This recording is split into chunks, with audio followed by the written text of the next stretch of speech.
Hello, this is Julian with Coffee Reviews, and today we'll be reviewing the Miraflores Cold Fermentation Wash Processed Peru from Goût & Co. There's the bag right there. And Goût & Co, based out of Chengdu, China. And they're a coffee roaster that's appeared on this channel on numerous occasions, including our recent review of the Bugu, the supernatural processed Ethiopian coffee. And this is the final of the coffees that we did purchase from Goût & Co in this set, and the one that I'm looking forward to discussing the most, as this one is a Peruvian gesha, and we have had some really positive experiences with Peruvian geshas recently, so it'll definitely be interesting to see how this one turned out, as this right here is day 65.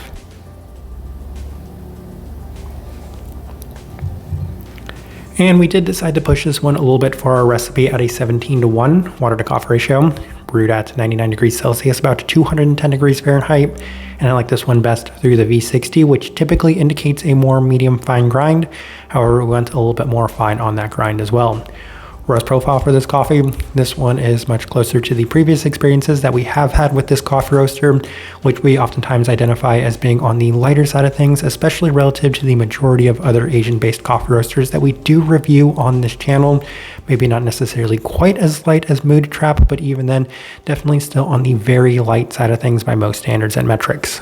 With all that out of the way, let's go and start discussing this coffee. Day 40. First impression through the V60, and the coffee right off brew is very nice and intense with an abundance of the listed white floral qualities to it, but the coffee does change a little bit from there, as I can tell that it's not truly a fully wash processed coffee, that there is at least some level of processing to it, as there's a very slight fermentiness that takes away from the overall clarity. Outside of that, it is still pretty nice, as it's sweeter relative to the majority of other Goût & Co coffees that we'd reviewed up to this moment, and that is kind of interesting given that two of the coffees that we reviewed from them in this set did turn out a little bit sweeter than expected compared to the other wash processed coffees that we'd reviewed from them in the past. The Supernatural was expected to be extremely sweet, so it's not surprising that that one was, but I was very happy to find out that these wash processed coffees were, even if this one wasn't truly fully washed. Day 43 through the Chemex, and the coffee is nice soft brew yet again, as there's a slightly off savoriness in the cup that does hinder the overall cleanliness and floral experience to it. So once again, I feel like that's the processing at play. I do think that it ever so slightly takes away from this coffee. I wonder if this coffee might be more enjoyable if it was fully washed, if there wasn't any additional processing to it. Better this time around nonetheless, as it does have a little bit cleaner and bigger focus on the citric and tea-like qualities to it. Day 46 through the April brewer, and the coffee has remained pretty consistent, as there's a slight savory quality hindering the cleaner profile yet again.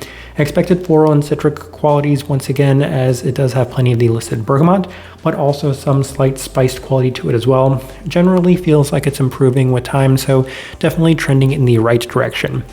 Day 49 through the V60, and I did feel like we could push this coffee, which is why we did go in the direction that we opted for. Higher temperatures, lower concentration, more fine grind, and it did turn out to be the best as of this moment, as it was offering more of the gesha-like qualities, including a grainy citric quality that was slightly fleeting in a fruity pebbles-like sense. And that's something that I usually experience from some of my favorite Panamanian geshas, and experiencing that in a Peruvian gesha and a not fully washed Peruvian gesha was very interesting. I did mention it was fleeting, but the fact that I experienced it, if even only for one sip, was definitely a very promising sign with this coffee.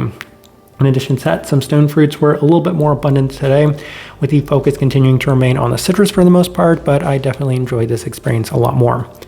Day 52 through the Chemex with the same adjustments, and it's still nice, but not quite as impressive as the previous day, as the stone fruits feel a slight bit stripped away from the overall intensity to it. Best after a lengthy cool down with a greater emphasis on the floral and citric qualities in line with the listed bergamot once again.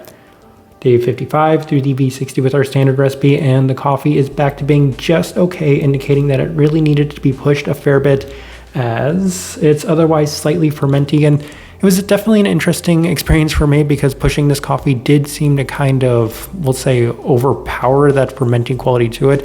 I was getting a lot more of the desired qualities within it, so that did seem to help, as there's plenty of the sugary qualities nonetheless, but less of the better defined citric and floral qualities to it this time. So on day 58, We opted back for the V60 with the higher extraction adjustments, and the coffee was right back to being at its best, as it does have a more reminiscent and slightly less clean and intense feel of a Panamanian gesha quality, with an abundance of white florals and a slight marshmallow-like sweetness, which Peruvian geshas do have a very interesting sweetness. I and other people in the past have described it as having a bubblegum-like sweetness, but in this case, it just was that little bit more, we'll say, floral vanilla marshmallow-like quality to it.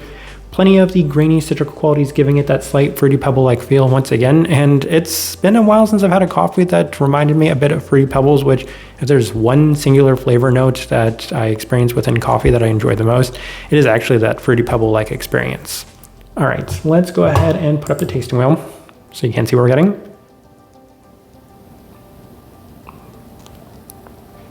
And we have a handful of level 4s, so let's go through those. We will actually start with the finish level 4. I really enjoyed the finish of this coffee, despite the fact that it is a little bit more citric. But when I was able to get this coffee at its best, and it did come in that slightly citric grain floral quality, those are the descriptors I usually give for coffees that do have that cereal Panamanian gesha, almost Fruity Pebble-like feel, that Fruit Loop-like feel, and presented in a cleaner sense. So I really appreciated that about this coffee. I would say it was probably my second favorite part, only to the Fruity Pebble-like experience that I got on a couple of occasions. Sweetness level 4. This coffee was sweeter than the Rafisa as well, and I fully expected it to be a little bit sweeter, but even then, given the previous experiences that we'd had with Goût & Co., I was just happy to get this level of intensity and sweetness from their coffees, especially for a gesha coffee. We move on to the florality, level 4. I think that they have something along the lines of a white floral note listed on here. Makes a lot of sense, and given that it was reminiscent for me of Panamanian geshas, and those usually have plenty more of those white floral qualities, I can definitely see and feel that within this coffee. Citrus fruit, level 4. Once again, I think bergamot is the main note that they had listed on here. I can't quite recall whether or not they had any other citric quality to it. I didn't necessarily experience anything other than that would have stood out too much, but even then it definitely has plenty of those citric gesha-like qualities to it. We'll go ahead and move on to level 3s. We will start with the acidity, level 3. I think that they had it scored higher. This is another coffee that they had scored there at the level 4. I'm not entirely sure why they see their coffees as being equally bright. So the one coffee that we did agree with them being on that level 4 is the Buku Saisa, but it's because I felt like the brightness on that one was just kind of skewed out of whack. But as far as this one, as well as the washed Ethiopian coffee, they're not necessarily that bright. So I'm not sure why they deviate from where we feel about those coffees. Level 3 seems like a good place to put it. Not necessarily as bright as a average wash processed Kenyan coffee. We move on to the stone fruit, level 3. It's hardly something that I mentioned too often within this coffee, mostly because it was definitely a tertiary experience to the floral and citric qualities to it. I think that they don't even have it listed as being that high. Yeah, relative to the other fruit notes and qualities they have on here, they also have it moderately low. So even though it's one of the notes they have listed on the bag, it's something that they agreed with us on, that it's not necessarily the most prominent or abundant. A couple of level 2s, only one really worth discussing, that is the body level 2. Fully expected this one to be a lighter bodied cup of coffee, given what it is, Peruvian gesha, though we've had experiences in the past with Peruvian coffees, even geshas, that do have a little bit more body and texture to them, so could have gone either way. Level 2, ideal place for us to put it. And then the final thing worth discussing, and perhaps the most important thing, that is the cleanliness, level 4. I did save that for the end, primarily because there's so much to discuss on that. I genuinely wonder what this coffee would have been had it been a fully washed coffee. And it's something that I said pretty early on, but given that we had that very intense experience that was borderline reminiscent of Panamanian geshas, I do wonder what would have happened if the coffee was fully washed. If maybe we would have lost that intensity in place of maybe a little bit better clarity and definition to it, which is kind of my theory on it. But at the same time, would we have possibly had something that was much more reminiscent of that Panamanian gesha, that experience that we did have, that Fruity Pebble-like quality?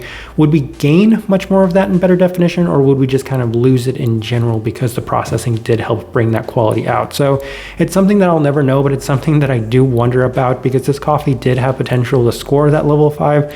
I do think that it did slightly hinder the overall clarity to it, but even then it did score on the higher side of the level 4, and I was able to get some very enjoyable experiences from it. So as I'm looking at this tasting wheel, I do think it is a pretty good representation of what I was getting from this coffee. All right, so my overall thoughts and impressions of this coffee. I feel like we had too much inconsistency and too many mixed results to really stand firm and say that this is my favorite. Probably my favorite coffee that we've had from Goût & Co. is going to be that Firestone, which is the coffee that's most in line with my own preferences. But this one definitely had potential to be every bit as good as that coffee, as the very best experience that I did have from this coffee was equally as good as Firestone, which is why this is a coffee roaster that I do continue to keep an eye on, and one that anytime Airworks does bring them back, we will continue to review, as I do have so many coffees that do catch our interest. And in addition to that, some coffees that we do have pretty positive results with. This is yet another one. I actually heard a lot of people say some extremely positive things about this coffee, so if you have any thoughts and impressions on it, I'd definitely love to hear those as well. Type of person I would suggest this coffee to, that's kind of interesting. It's an interesting coffee, so given that it has that slightly Panamanian gesha-like feel, a lot of those white floral qualities presented in a cleaner and slightly more intense sweet sense, and that hopefully gives you a good idea. But even then, it's not to the same level of clarity. It doesn't have that same sort of delicacy and just very pretty white floral feel that those Panamanian geshas do, but it comes kind of close with perhaps just a bit more intensity to it. Kind of the best direction I can point somebody towards on this one, and also the best way I can leave this review. Once again, if you by chance have had an opportunity to try this coffee, I'd definitely love to know your thoughts and impressions of it as well. If you're enjoying the content, give this video a like, subscribe if you're not already subscribed. This right here has been a review of the Miraflores cold fermentation processed Peru from Goût & Co. Thank you for watching.